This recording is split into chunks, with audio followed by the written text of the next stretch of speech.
Hey everyone, this is your host Brian, and welcome to episode 29. Today's topic, me. I actually pre-recorded all these episodes. I've been dead for 7 years. Big if true. Find out about all that and more on this week's episode of the Pause Button Podcast.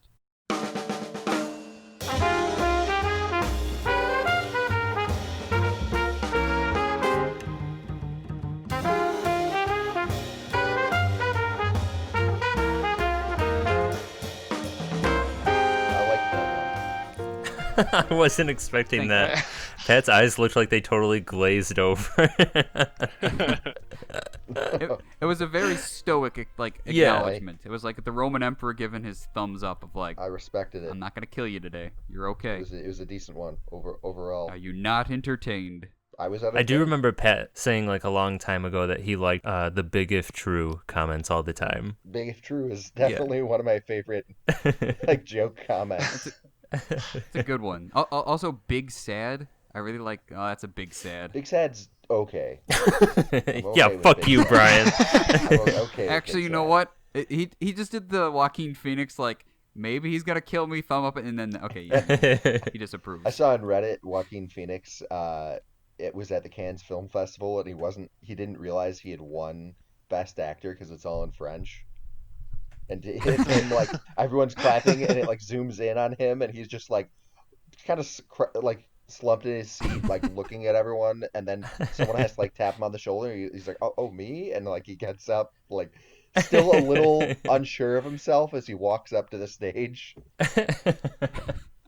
He gets up to the microphone and just, "Omelette du fromage," and then just nods and walks off. Oh boy. So, this is now year 2 of the Pause Button Podcast. We started off a year ago. Yeah, we ran out of ideas. That's it. Yeah, but that's okay. We're farming some more. We planted some seeds. We're ready to see if we can get any more, right? Mm-hmm. Is that like or a no, mega church thing? We're sowing our seeds? No, Ooh. no. I just meant like Yeah, we're growing. We're sowing seeds, and we need you to sow a seed of $1,000. Yeah. Send it to the Pause Button Podcast. And then he's going to lead us to a cult, and he's going to have us all drink something and say, now it's time to press pause. Yeah. We're all going to die. Other than We will be setting up a GoFundMe page in order to sponsor our new church. Other than the inevitable GoFundMe and Patreon for the Pause Button Podcast, plants also need sunshine to grow. So Pat, what's your nickname? I'm the Sunshine Scooter today. Ooh, nice. Scooter? Yeah, Oh, okay. Like scooting around. sure. Are you that cool 12-year-old when I was younger that had a Razor scooter? No, I was more imagining like a cool 12-year-old who looks a lot like the youngsters in Pokemon Red and Blue. So like his hat is like sideways, and his shirt's kind of baggy, and his maybe he has some extra thick socks on, and you're like, why does he have socks that thick? And it's because you're a cartoon character. Is his collar popped too? No, he's just wearing a t-shirt. Okay. Yeah. So that's what I was thinking. Definitely cooler than I ever have been in my life if I was a kid named Scooter. We can all pretend for this episode. We'll all pretend. Yeah. I'm gonna cry. Why couldn't I have been Scooter? Speaking of pretending, Joey, don't you pretend to be like pasta at times? I guess so. This week I'm the Bucatini bad boy. Ooh. I didn't realize we were going full like West Side Story, The Outsiders, like cool group of young kids. Well, young I wanted to do ruffians. Bucatini badass, but then I felt like people were gonna be like, you can't say that. Like, I was like, okay, whatever, I'll just do this. that title does make me think of a greaser, though. Bucatini bad boy. See, I was thinking more like the Yeah. bad boy in like a pop group, like in Sync or something like that. okay, They're like, oh, he's the bad okay. boy one. But I don't think Was I would Joey be the the bad bad boy boy? one in this group actually, though. Who would be the bad boy? Yeah, who's the Pat? It might be you. I don't know about that. You got your like sarcastic comments and all that. You kind of go against Maloney a lot. Yeah, you have. Yeah, Fair enough. you might be the bad boy. But to be fair with that, it's just because I've known him for 20 years and I had to put up with what he is. What he is. I feel like Yeah. that's Not what he says, what he is at its core. I don't have a transition from Pat being a greaser bad boy to Devante. That's a very retro style of clothing. Being I don't know. That was weak. Ooh. Could have transitioned like. So what's that greasy pizza you're eating there, Tom? Fuck. I don't know. We didn't know you were eating pizza. Yeah. We can't see you. Also, They don't know that. you wait your turn. It's Devante. Well, yeah, I am Devante. As you probably know or don't know, I'm considered the retro guy. There you go. Very That's old it. style. One thing I noticed before we get into our topic today was that the Nintendo website listed everything before Wii U as a retro console, and I swear, like 3 hairs in my head just went straight gray reading that. Like the Wii is Super- retro now. Super Smash Brothers Brawl is a retro game. Yep. I remember when it came out. Yeah. Like the You day. were there. I walked to Probably bought GameStop it. to try to buy it, and they were like, "Ha! Nice try, bud." And I was like, "Oh." Should have been here 2 weeks ago. Yeah, they're like, "Should have pre-ordered." They're like, get out of idiot." here, you little scooter. Yeah. Yeah. The really old sounding thing about that is that there was GameStop involved. I went to GameStop to buy a game. Yeah. Oof. Oof. Yeah, that GameStop's now gone, isn't it? Yep. Yes. It's out That's the been door. gone for a long time. But GameStop, to work there requires a lot of technical knowledge, like Tom. Hi, I'm Tom, the tolerable tech man. Ooh, intolerable now, huh? Yeah, I feel like I get ripped into a little bit every week, so it's just you guys aren't Really? tolerating with my bullshit anymore. What? Way to throw yourself a little pity party. Yeah. Oh yeah, see, there it is. Party. Yeah. Oh my God. Ooh. You set us up. Like, I could not rip on you for that. Like, oh. I think it. Let me it's- play you the makes it- world's smallest violin. It makes it sound like you're like a Stan Lee 1965 comic villain, the intolerable tech man. Like it's very. Kind of, yeah. Yeah. I'll take that as a compliment. There you go. There you go. So I'm trying something new now with my name because it changes every other week. But I'm Brian, the auspicious amateur. Sure. That's accurate. I'm gonna be going through the alphabet here. That's Okay, cool. yeah. Sure. Why'd you have to Mixed spoil reviews. that? I'll take mixed Why'd reviews. you, I didn't expect. Why'd you have to spoil that on A? Right? What do you mean? We probably wouldn't have noticed for a few weeks. You could have kept it going and been like, you might have noticed the pattern. Yeah. You didn't. You just told us after A. Oh, Pat, you say that, and then if I did it, I was like, oh, it's a B now. Like, oh no, and you're like, oh, so you're going through the alphabet, cool, and you like shit on it. No. Well, you could have just said it. You don't No? have to say, oh, it's a B now. Well, you know, Tom, you could just edit that No. out. You can just beep it. No. It's in there. And there's one okay. You know why I spoiled it is because I'm an auspicious amateur. You know. Oh, boy. Definitely an amateur. All right. So you're listening to the Pause Button podcast. I feel like before we go on, we should kind of tell you what that is. If you're brand new to all this, going into year 2. So we're a podcast, a pop culture one for casual fans of movies and video games, and we kind of go through different topics each episode that we do. The reason we're called the Pause Button podcast is because we hope that you can press pause on life for about an hour and relax as we press pause on a topic and kind of review its past and then discuss what's going on currently with it and then kind of lead into a fun discussion of what's coming in the future. And then, we got a new schedule. We're going to be posting 3 Thursdays a month at noon. We're shooting for 3 times instead of just 2. So more on that later. But you can find us on all of social media stuff. Search Pause Button Podcast, Instagram, Twitter, Facebook, YouTube, all that fun stuff. Let us know what you think of what you're about to hear. But, Joey, what are they about to hear? Well, so first off, I just want to say that I think that we should just put the disclaimer. We're going to try to do 3 times a month, and we'll just wait for that to fail spectacularly. Oh. But Yeah, no, it's a pilot. It's a test period, kind of like running.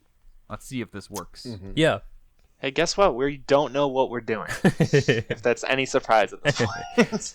Did we ever? Did we ever? No. And speaking of not knowing what we're doing, what Brian was trying to get to before is a new segment that we're going to have on the Pause Button podcast that'll show up every now and then, and it's called To Make a Long Story Short.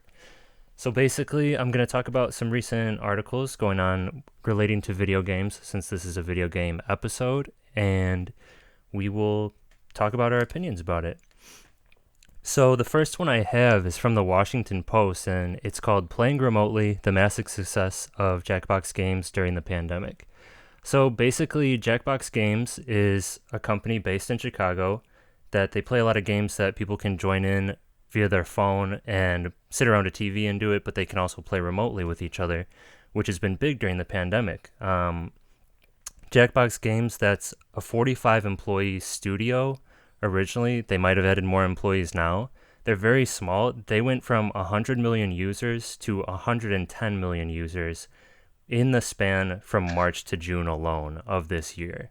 So they gained 10 million new people. And they... Which, Joey, I just Yeah. want to interject. If our audience doesn't know, 10 million people is a lot. Yeah, a lot of people to Whoa. gain in a small amount of time. So basically, they went through a lot of like trials and tribulations through this. Their store got hacked. They ran out of Steam code inventory, and they had to rewrite a lot of things and make things better for people to use them. They even opened it up to a lot of international people and tried to make their interface more user-friendly. And basically, this has led to them trying to work harder on Jackbox Party Pack 7, and they're going to try to advertise on different platforms like TV or Hulu and stuff like that, add in little advertisements to keep their growth sustainable. And so that's basically the whole story. I was just kind of wondering, as far as Jackbox games, like, do you guys have a favorite moment that you've played playing Jackbox, or do you have a favorite game that you like when you play? I love to play the game Faking It, where one person is not told what the prompt everyone else is getting is, and they have to like either point at someone or put up a certain number of fingers or make a facial Oh, expression. that one's really and try to hard. bullshit their way out of it. Yeah. It can be pretty tough. Sometimes the game just totally screws you. Like one time they asked me, or I was the faker, and they asked everyone to put up a number of fingers based on how many cars you own, and I decided to go all in, not knowing what the prompt was, and I put up 7 fingers. Pat's very influenced by what's that guy's name? Jay Leno. He collects automobiles in his very large garage. Yeah. Anybody else favorite Jackbox games or moments or anything to say about the article in general? I forget the actual title of it, but Rappin' Robots has been one of the most fun things. So you kind of like do Mad Libs a little bit, where it asks you for like an adjective, and then you have to write the line that comes after it that rhymes with it. And then like basically Microsoft Sam will read your rap out loud against someone else's rap, and like people have to vote who won the rap battle. The style of it's great. It's got like that like 90s hip hop feel, and then the robots are all unique, and just hearing Microsoft Sam just kind of read whatever you write out loud. It's just so fun to interact with that. And shout out to Gene, the AI that writes his own raps that just burns and kills anybody he goes up against. Yeah, I like that game a lot. I remember playing that at Devante's. Yeah. It's a good time. I probably like the game Quiplash the best. I find that to be fun, and I usually just go off subject completely when they ask for answers. Yeah, I agree. I think that's so my just favorite. that game in general. I'd probably say my favorite game is Faking It, because I get too salty when people do what Tom does and just doesn't make sense to the question asked, and they end up winning. So I just get salty and quit, because like that didn't even make sense. It's just a catchphrase you like. So I just end up quitting. Cool. All right, so the second article that I have here that we'll go over pretty quick is Fortnite suing Apple and Google, or I guess Epic Games suing Apple and Google. So basically, Epic Games is claiming that Apple and Google have monopolies in the app market, and that if they win those lawsuits, Apple and Google could be required to overhaul their businesses by making the app stores more favorable to developers.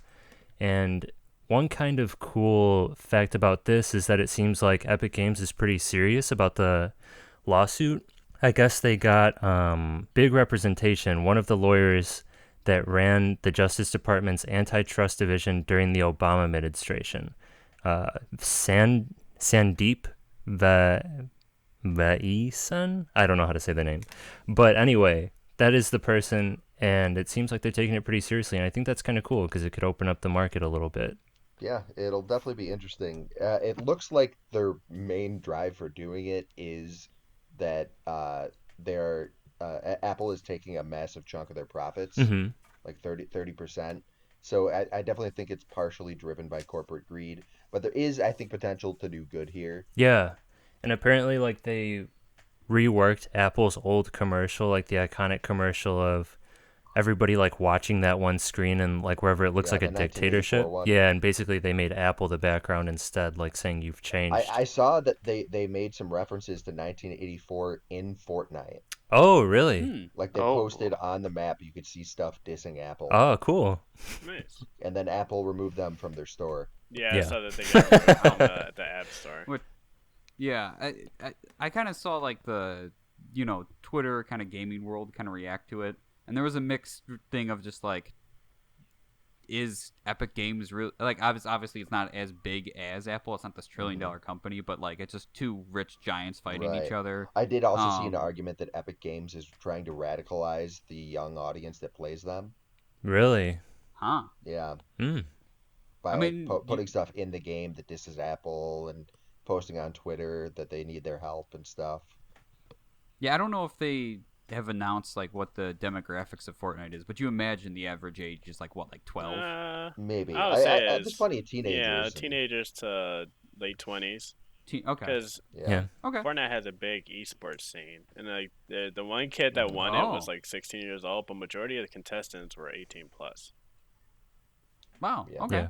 Never mind. I stand corrected. The one thing I do want to bring up is I saw Greg Miller, who's the guy over at Kind of Funny, tweeted out how he compared it to Taylor Swift when she took on Spotify and how like they don't really give much money to their artists, and kind of said like obviously like Epic Games isn't hurting from this, but they're being a giant standing up for the little guy because the little guy can't. So like all the games that are like, hey, I made this self-developed kind of indie fun app for the Apple Store, and I lose 30% of my profits. Epic Games is like, don't worry, we'll defend you and we'll make sure you can get profits too. So I can see both sides of it. Yeah. But that's it. That's it, to make a long story short. Nice. I like that. Nice little treat. No, Little, don't hors say d'oeuvre. no. No, it's not. That ruined it. Well, We'll never do this again. okay, so that was our intro. Now to get into the main topic of it all. Welcome to the Pause Button Podcast. Every other week, your four favorite hosts, Pat, Joey, Devontae, and me, along with Tom, the intolerable tech man, will take a topic, delve into its past, discuss its present, and debate its dazzling future, and we'll do our darndest to entertain you along the way. You can expect surprising facts, funny jokes, deeply depressing monologues, and of course, unrelated witty banter. So whether you're watching a movie or playing a video game, sit down, shut up, and open your ears. It's time to hit pause.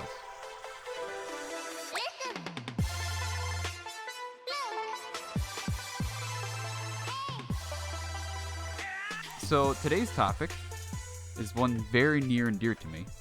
Laws. Good old laws. This has been What? Laws. Legend of Zelda. Oh, okay. The Legend of Zelda. L-O-Z. The Legend I thought you of were saying Zelda. like lies in like an accent, like lies. I and, like, also thought he was doing that. Can you imagine, man? LOZ, We just man. ended Legend there. of Zelda. It's very We had confused this there. big build up. We get there and it's just like, it's the word of the day. Yeah. Yeah, So yeah, um, Legend of Zelda. one of my favorite series, I would say at this point, and I only got into it starting with the Wii.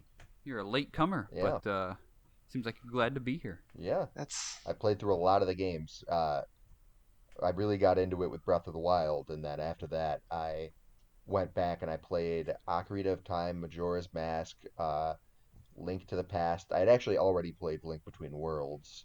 Yeah. Oh, I also played the original. So I played the original Legend of Zelda, and then afterwards I tried the Adventure of Link, the second one, which is a garbage game. Yeah, Yeah. we're gonna get into that. But let's keep it going in terms of experience and all that. Devontae, what do you know about the Legend of Zelda? A lot. I mean, I played all of the main games. I played a lot of the spin-off games, which aren't too great. Did you do Link's crossbow training? No, I refuse to buy that. No, that's just a money grab that they're like, check out the Wii, and it's like, no, it looks so boring. All I can do is shoot There's a already crossbow. 2 games on the Wii that are Zelda games, so yeah, it was a little weird when they did that, but I get it. They were trying to show off what the Wii can do, but still, it's like, I don't want to do I that. ain't about that. But what about Legend of Zelda and the Four Swords? That game Dude. was okay. It was okay, but what if you don't have any friends? Didn't you play with AI? Wait, could you play with AI in Four Yeah. Swords? I didn't know that. I never played it. I owned it. Adventures. They would make a game that requires you to play with 3 other people at all times. Well, like, Brian they never made played Four it. He Swords had of- no friends. I don't know, man. It came with the Game Boy Link to the Past, so I played Link to the Past, and I just never went into that section of the game because I Yeah, thought you I can just play never a could single do it. player. Okay. Joey, what have you done with Zelda? Did you find 3 other people to play Four Swords with you? No, I never played Four Swords because I knew I didn't have friends. But what I have played is I played Ocarina of Time, and I've played a little bit of Majora's Mask and Windwaker. So, yeah. Cool. Good old like N64 GameCube days, turn of the Yeah, century. basically. Yeah. That's definitely my kind of bread and butter too. Although I went past that, I loved Wind Waker and Twilight Princess, and I have some issues with the Wii era. We'll talk about that later. And then I got a Switch Pathetic. recently and adored Breath of the Wild. And also, Devonta, you were there too when we saw the Zelda Symphony, right? No. No, Tom was there. It Yeah, was Tom. it was me. There we go. I knew it was one of you. So I don't know. I felt like it was important to include that because it's cool that they did that.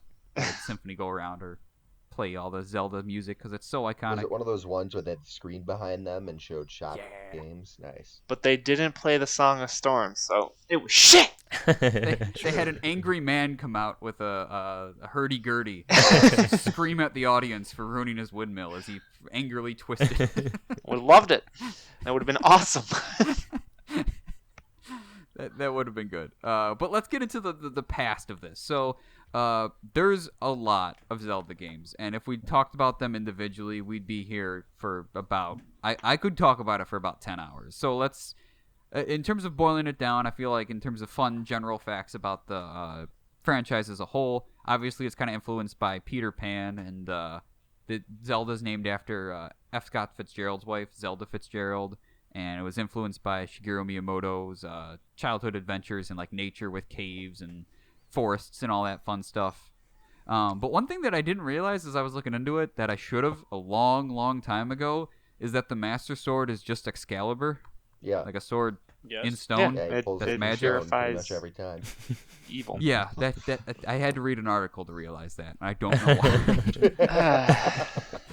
But it was a big article. There was a lot of comparisons, and they're like, the Triforce is the Holy Grail, and I'm like, what? And yeah, so I'm gonna include that in the description. But there's a whole like Arthurian legends kind of comparison.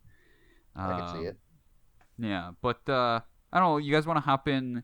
I feel like a good hopping in point is the Ocarina of Time because that's one that I would Majority say, of people probably have played. yeah, most gamers our age would say I've played that game. I went to Blockbuster. I got the cartridge for N64. All that good stuff. It's weird that you say that because that is how I played that game. originally. That's how everybody played it, man. You went to, and then you just kind of experienced it. It was just like, oh, I guess I'm. Oh, I guess I'm kept with renting fish it. people now. No, I Like, kept renting it to beat it. no, we were always limited at the 2-week mark, so we just hop around in terms of like where the game was until we got it for the N64, or sorry, the GameCube disc that came with it, and then I finally played through the whole thing. I'm like, oh, this is how you get the horse and being an adult and all Yeah. that good stuff. I do have to say that it's something that I don't have to like think too much about. I'm so bad at decisions, but with this, it's just like this is the most important video game to me that I've ever played. Like I feel like it's permanently influenced my views of games and how much I love them. Wow.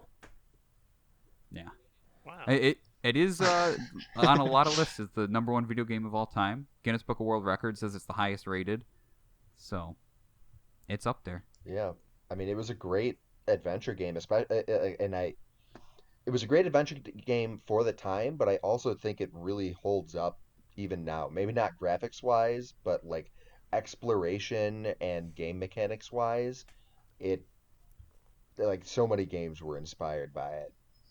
There were a lot. I've got a list at the end when we kind of talk about like the influence of Zelda over the years, but it invented lock-on targeting. They made that. Yeah. Yes. It was the first game to do it, I believe. I was really surprised how though. So they went to okay. Let me scroll down a little bit because this is some cool stuff. So they went to this like kind of themed park called the TOEI. I don't know how to pronounce that. Like Toi maybe Kyoto State Park. It's like modeled after the Edo period of Japan, like 16 to 1800s, and it's basically medieval times, but for like Japan. And there was a ninja and a samurai fighting, and like a chain got involved, and like he started to strafe around him, like holding the chain tight. And they're like, "Oh, what if the camera did that?" It's like he followed somebody, and that kind of made lock-on targeting, and which is that's really used cool. in a lot of games now. It's also the only game I've ever seen do a time skip. Yeah, dude, that time skip you don't expect it, and like it. Dude, I didn't even think of that with the intro, but it's like Link, wake up! It's been 7 years. Like, Yeah. look at yourself, like, oh shit, he's an adult now. Like, what the hell? Yeah. And then jumping back and forth is really cool to change up the map and how it looks so you can get to different areas or different collectibles.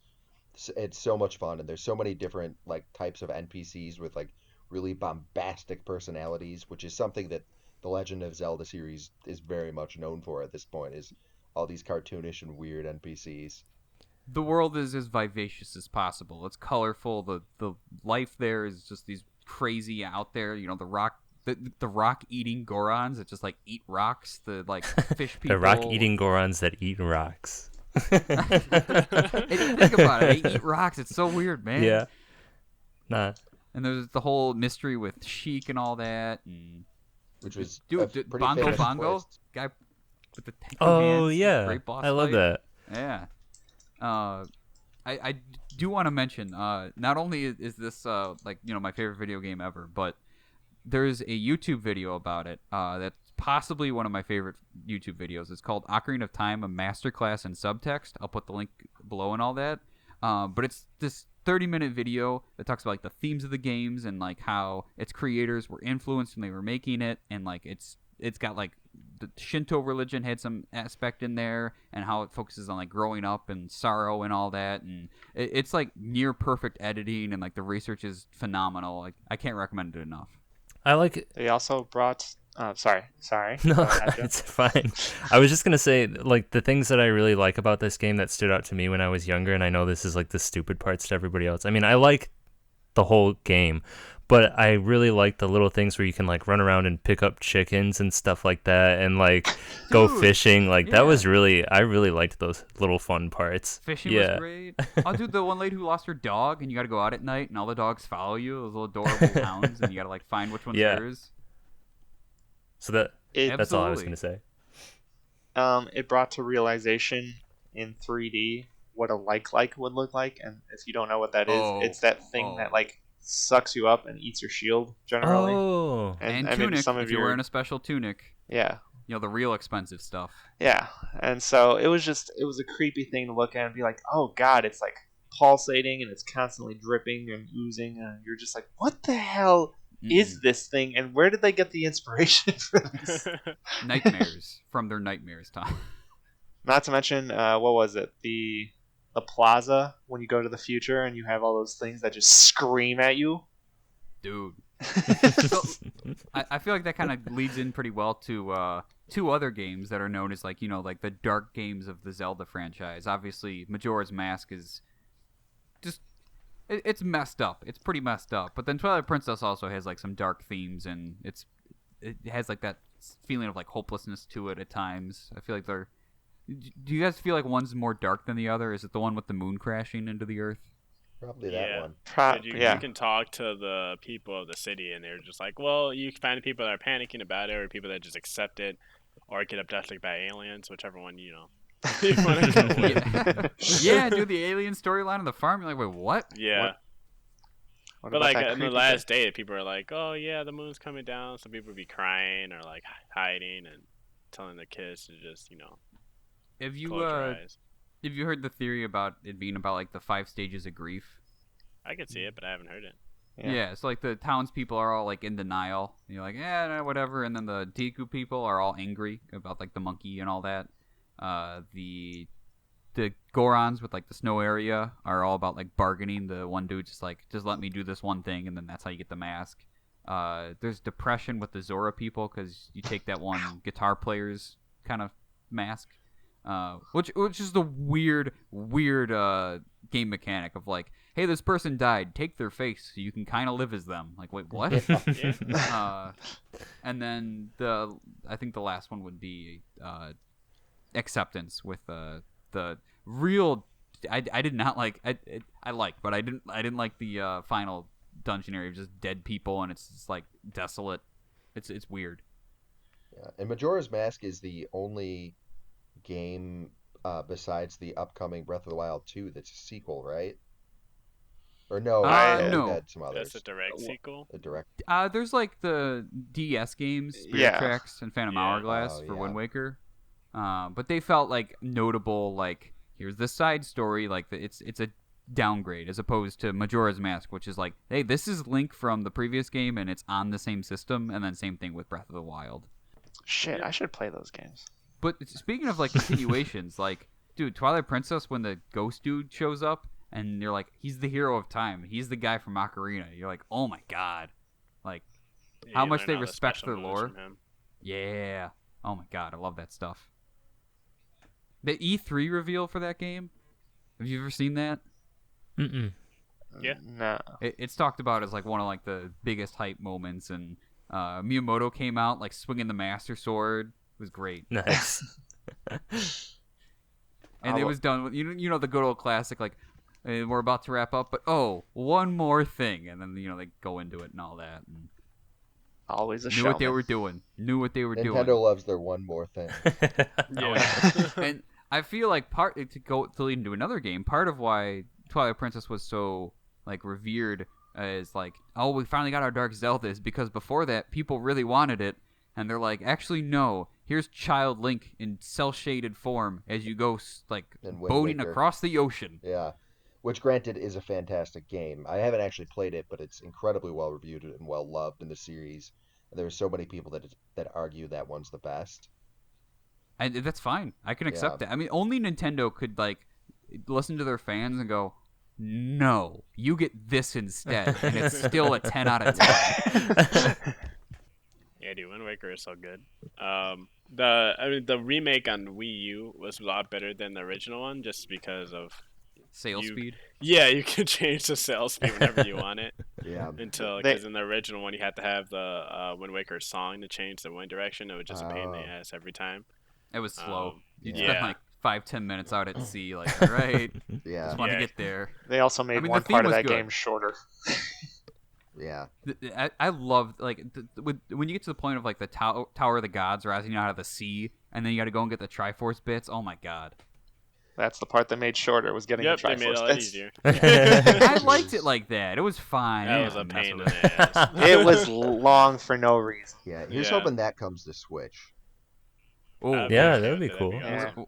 We're going to talk about that at the end for sure. But I do have a quote here from somebody who didn't like it, in terms of, this 1% of people that were like, no, I wanted a Dark Zelda. It was some random quote by a guy named Video Gamer X, and he called it animated C-quality Disney garbage. Damn. And I was like, you are objectively wrong, Wait, sir. one thing. Damn, why he's so bad. Yeah, definitely. I was just gonna say that, like, I really liked that fact about Wind Waker. I loved the animation to it. It was very different from anything that I'd seen at that point. So that was something that I really enjoyed about the game. Absolutely. And in terms of disappointment for games and all that, we mentioned it before. I don't think we need to get too much into it. But I found a quote by Miyamoto talking about, if you know who Miyamoto is, he's like the main designer at Nintendo. He did Mario, he did Zelda. He is like Mr. Video Game. But he was talking about Zelda 2, and he straight up called it a failure. He's like, it's the only Zelda game I believe was a failure. It just did not do what we wanted it to do. Wow. Yeah. It's a bad game. I really tried to get into it, man. I couldn't finish it at all. The controls are garbage. If you die, you get a seizure. Yeah. It's just not fun. All right, we've been friendly long enough. There's a game that we have to talk about, and we don't have to get full debate into it because I feel like that could be its own episode. But Skyward Sword, when it came out in 2011. Great game. It's a great game. Yeah. It's boring. Yeah. What do you Tons mean? of fun. It's boring. All right, there's a lot of backtracking. So? There's It's a a lot of lot. backtracking Backtracking in and- Ocarina of Time. Yeah, exactly. What the? In What? exciting ways, though, with like the time change. Skyward Sword's like go back. Is anything different? No. You got new So stuff. all you had to do was just change. If they had a time skip and it was Well, the the time same skip- exact stage, No, because it that's would the be same more thing. fun. Whereas the time thing was like an innovation thing, and I don't want to see that again. And you can backtrack in games, but you have to do it tastefully. And I know that this is kind of like, give me what I want, and I don't know what I want. But if you just backtrack to backtrack, it's just like, I feel like they just came up with 3 areas, and they're like, we're going to limit it. Why? I don't know. It's the only Zelda game I've ever started, of the modern ones, past A Link to the Past. The original 2, they're not for me.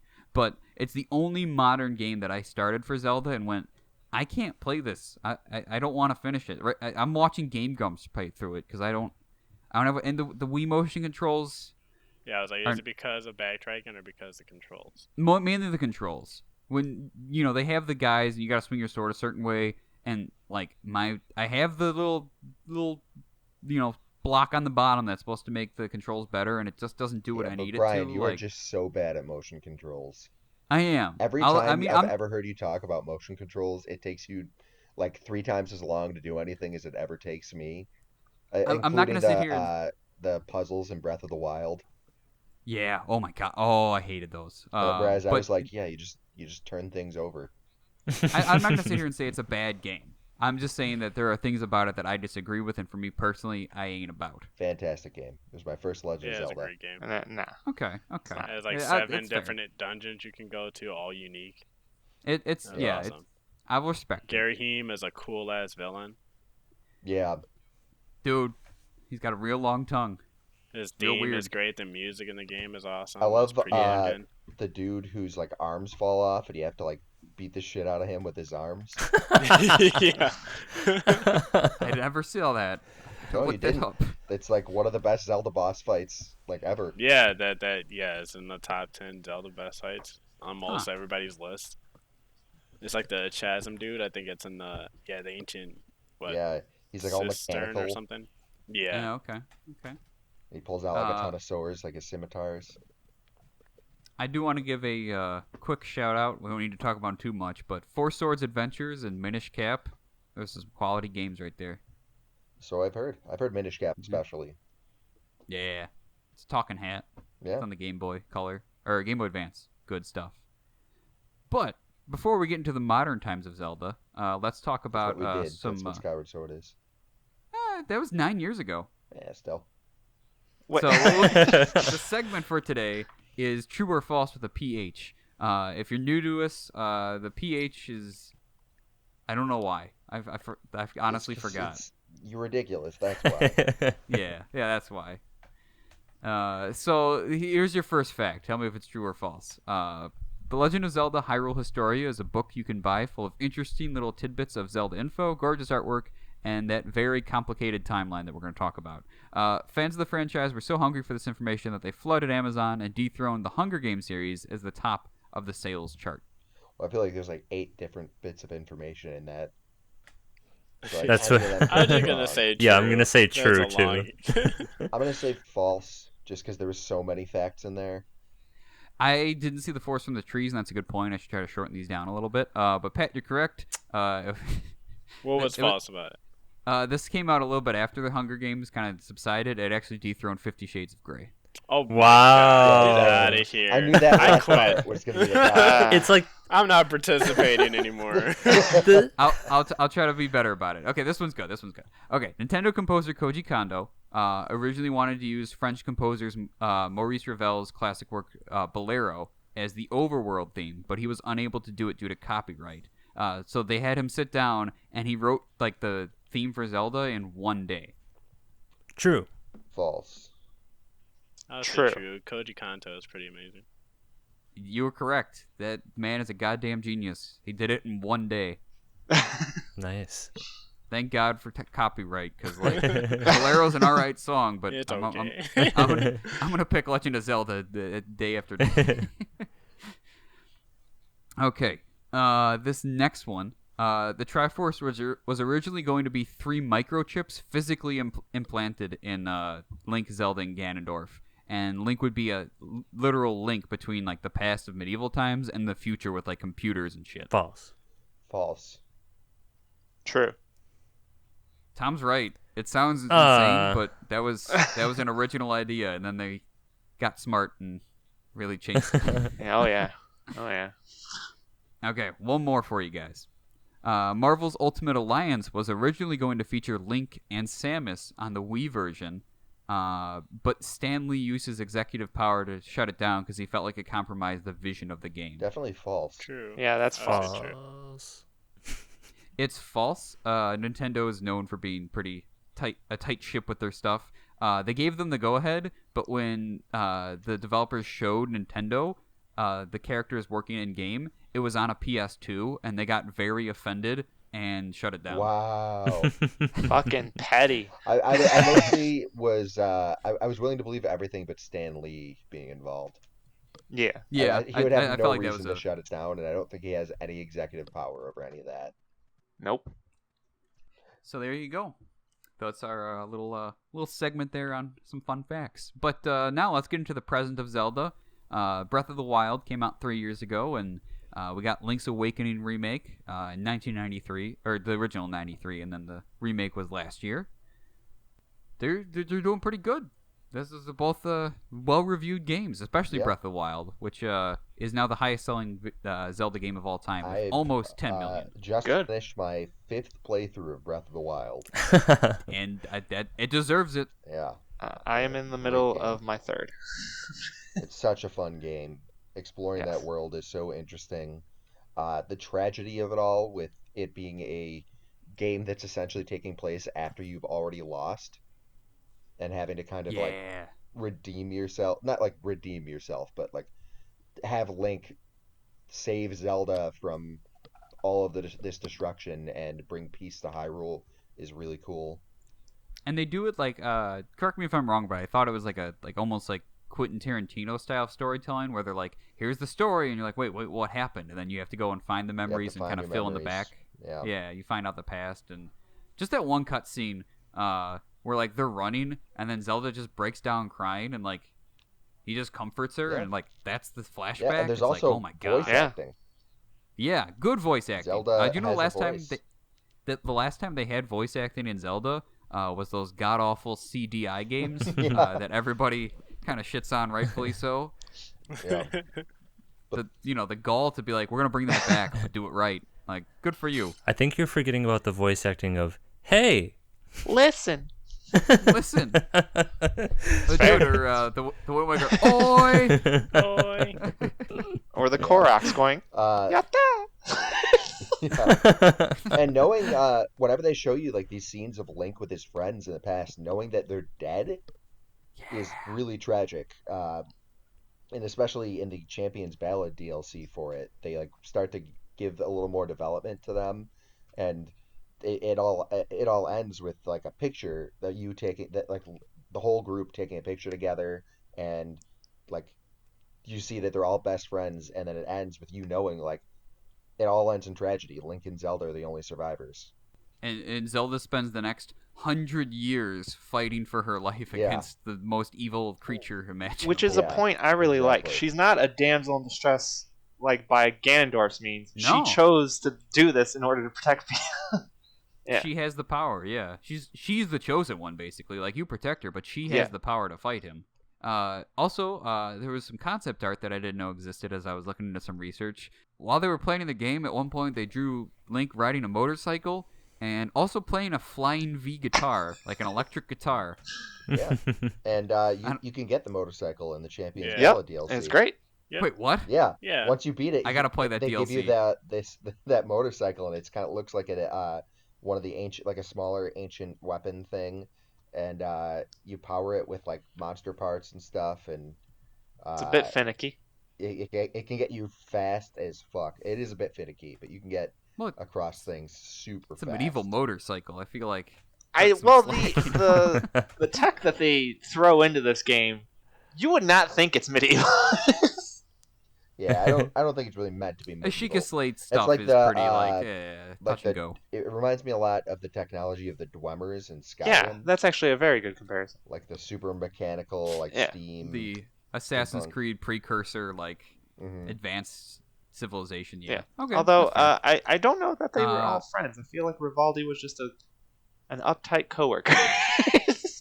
He was, but like he was their friend that they friends. acknowledged how much of an asshole he was, Okay. but they still loved him. It's just how it came off to me.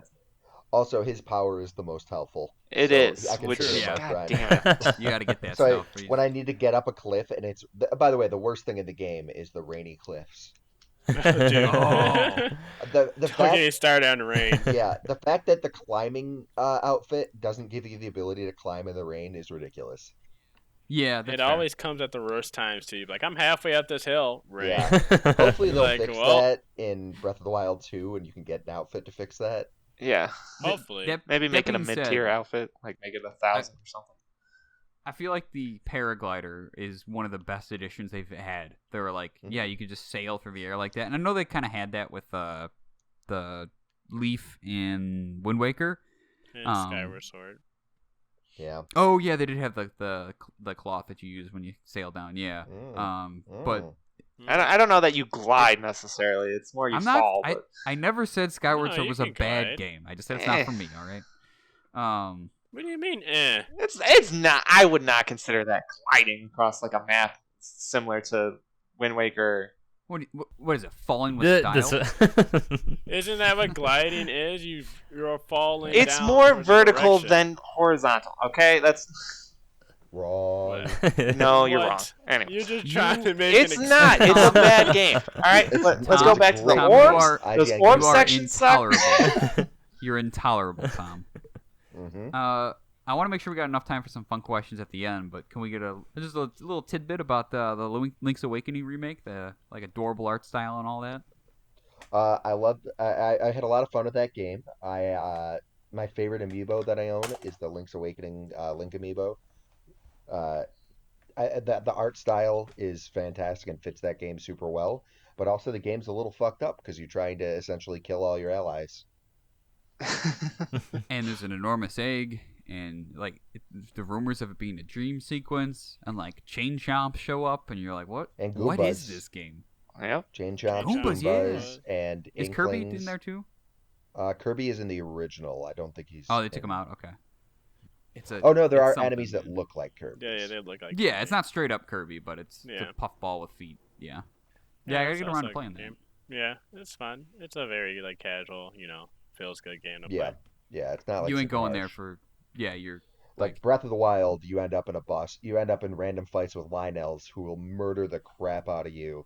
They're so fun to fight. I love them. But in, let me tell you, they're not fun in Champions mode or No, you see a No. gold one, bro. It's like I'm just running Yeah, away. yeah, exactly. I don't think I stopped to fight a single Lionel in Master Mode until I'm Oh, like until I at least have the Master Sword.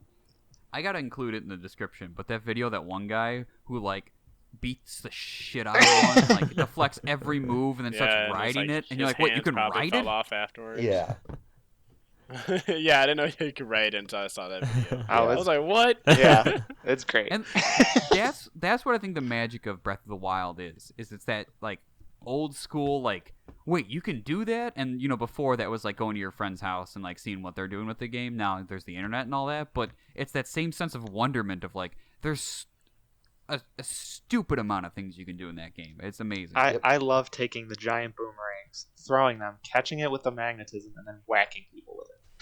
yeah. So, with that game being so good, let's talk about the future. When is Breath of the Wild 2 coming, and what could it have that would make us enjoy it? Because Breath of the Wild 1 has so much to it. I feel Dungeons. like it'll probably still be a couple years. I wouldn't be surprised if they add dungeons. Like, I feel like there might be a little bit more of an underground feel with the trailer showing us them being underneath Hyrule Old Castle. Hyrule, And Yeah. yeah, buried down. Yeah. I could see there being some new stuff down there, or maybe some new sacred beasts that live underground.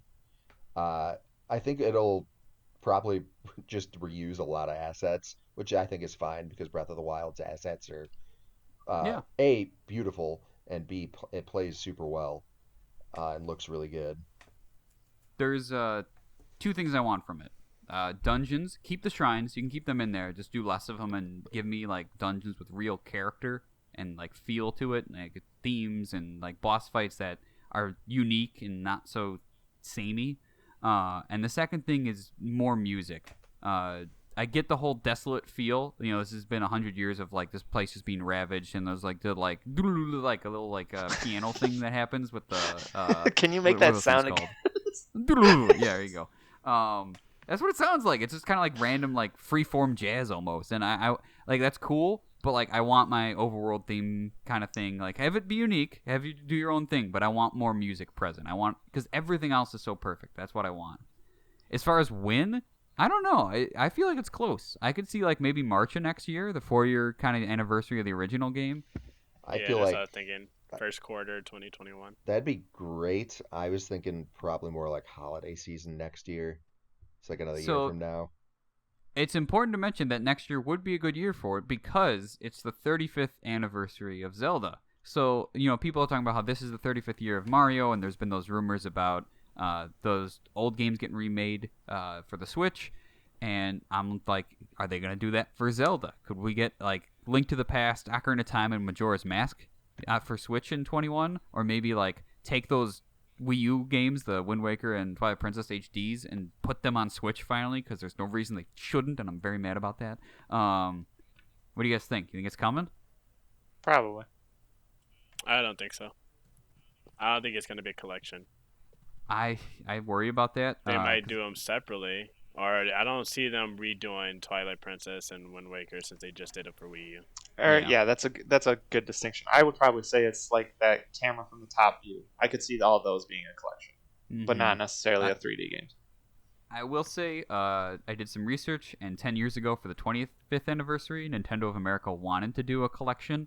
And then President Iwata, and then of course Shigeru Miyamoto, R.I.P. they said no, because they just did it for Mario. So why should they do it for Zelda? Which is presumably what's going on with Mario this year. So if there's a reason not to do it, it'd That's be the so- same. That's such weird logic. It's It's Nintendo. Nintendo, yeah. All right, so let's get into the big questions. I feel like that kind of leads into a good one of how has Zelda survived? There's the good old Nintendo innovation, but like they've done that with, you know, so many other games. Like why Zelda? It's been 35 years, 34 now. Just consistently finding new. I mean, the same way Nintendo always survives. They find new mechanics that are interesting, compelling, and fun to play, and also it has a fun soundtrack, familiar characters that are well loved at this point. They find a way to tell the same story in way more exciting new ways. So Yeah. it's like nostalgia, but not nostalgia. So I don't know. And I feel like while there is change, the story itself is very universal. The sense of you're the chosen one, this magical world with the forests and the mountains and Mhm. nature, and keeping that consistent's good. And the quirky, fun characters as well. And then in terms of influence, because we mentioned that before, that it's insane how influential it is. We talked about lock-on targeting and all that, but I found a quote by the guy who is like GTA's director, and he like founded Rockstar. And he said that anyone who makes 3D games who says they've not borrowed something from Mario or Zelda is lying, because like they need it. You know, there's just too much there.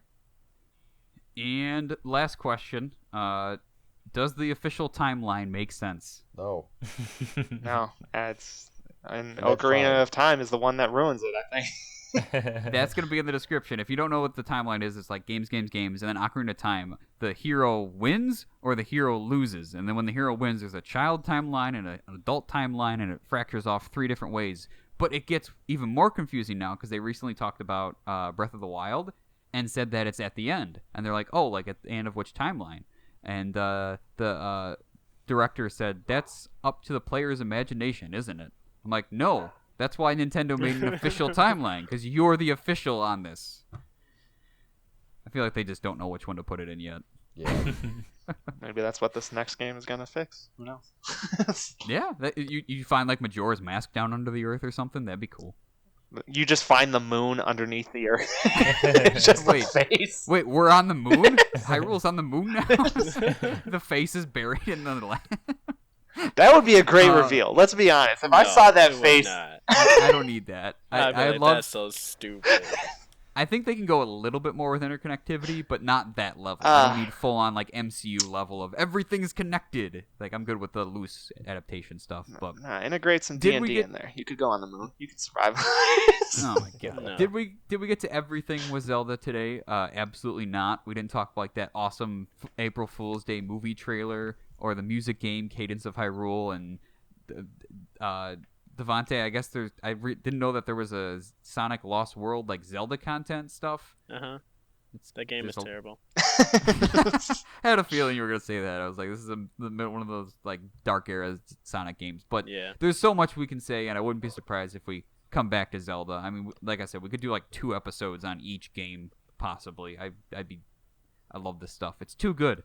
But we are now nearing the end of our first episode in year 2. So let us know what you thought. You know, we're starting off a new year, so we'd love to hear your thoughts. We're on Facebook, Twitter, Instagram, YouTube, Spotify, Apple Podcasts, all that good stuff. Tweet at us. Let us know what you think. Let us know what you want us to talk about. We got some fun stuff for year 2, some new exciting topics. We're going to try to get some more guests on here, and even a new show, since you heard us talk about how we're going to try to do 3 episodes a month. We're going to test out a new little fun show there. We're going to let you guys know about that a little bit later on.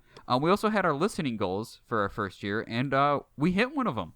Resident Evil is now at 45 views, so at some point, we're going to get drunk and record an episode for you guys, and it's going to be more of a mess than usual. So we can look forward to that this year. We've got our next one, which is going to be if we can get an episode with 60 views.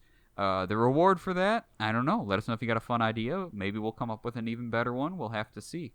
Or maybe we'll just get drunk again because quarantine is real. Yep. And then also we got our other goal still of 20 subscriptions on YouTube. We're like 9 away. So all you got to do is hit subscribe and then you'll be notified, when a new episode goes up. And then we'll give you guys a video episode. You can see us talk as we talk. You can watch us instead of just listen. So all of that is coming in year 2. So if you like this, share it with people. Let us know what you think, all that good stuff. Thank you so much for listening. We do appreciate having you here. I'm looking forward to another year with you guys. It's been a lot of fun. Tom, where are we going next? How's year 2 gonna continue from here? Year 2 is going to continue on by next week. We're going to discuss Pinterest Legend of Zelda themed alcoholic beverages that we're going to be consuming for our drunk episode. And you guys are going to get to rate our experiences with those online in the comments below. That actually sounds like a real thing. I'd be okay with that. That's the first time I listened. I'm looking into down. possibly recording that. So, you might get to see us live. So, I'm down for the Master Sword tonic and I don't know, Ganon shot. I don't know. We'll see what they got. But for now, Now you're gonna hit pause.